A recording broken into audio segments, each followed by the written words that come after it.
السلام علیکم ویورز، آج بات کریں گے پاکستان کے ایک ایسے مایہ ناز خطیب کی جو عالمی شہرت یافتہ ہیں۔ میری مراد مولانا طارق جمیل صاحب ہیں۔ آپ پنجاب کے ضلع خانیوال کے علاقہ میاں چنو میں یکم اکتوبر 1953 کو پیدا ہوئے۔ آپ کا تعلق ایک زمیندار گھرانے سے ہے اور آپ رجپوت گھرانے سے تعلق رکھتے ہیں۔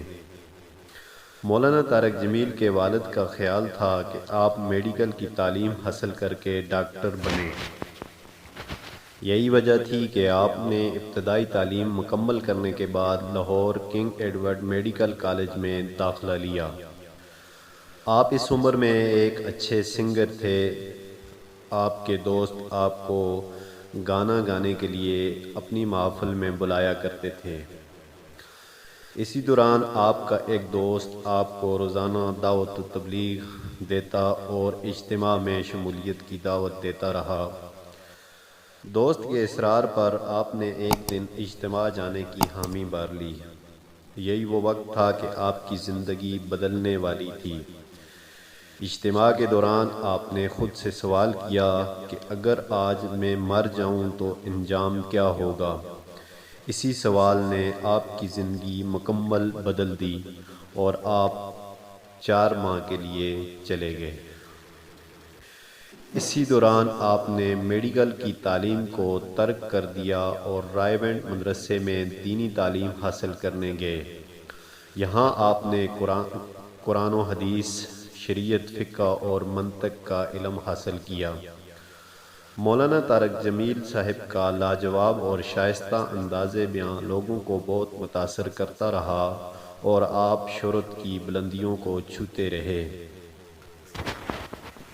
آپ نے دنیا بھر کے تبلیغی سفر شروع کیے۔ ایک سروے کے مطابق آپ کے بیانات ڈاکٹر ذاکر نائک کے بعد دنیا میں دوسرے نمبر پر سنے جاتے ہیں۔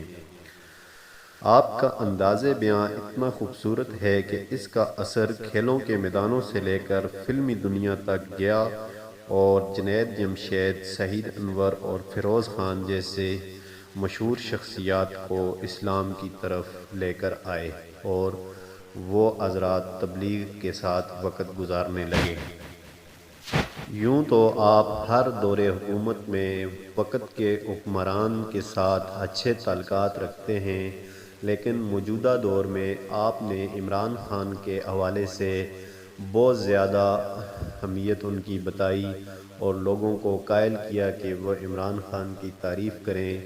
آپ کے اس اقدام پر ایک بڑی تعداد جو آپ کے فالورز کی تھی وہ حیران و پریشان تھی کہ مولانا صرف یک طرفہ عمران خان کی حمایت کر رہے ہیں، اور اس پر سخت نالاں تھے آپ کے فالورز بھی، اور وہ یہ چاہتے تھے کہ آپ ایک مبلغ کی حیثیت سے دعوت و تبلیغ کا کام کریں۔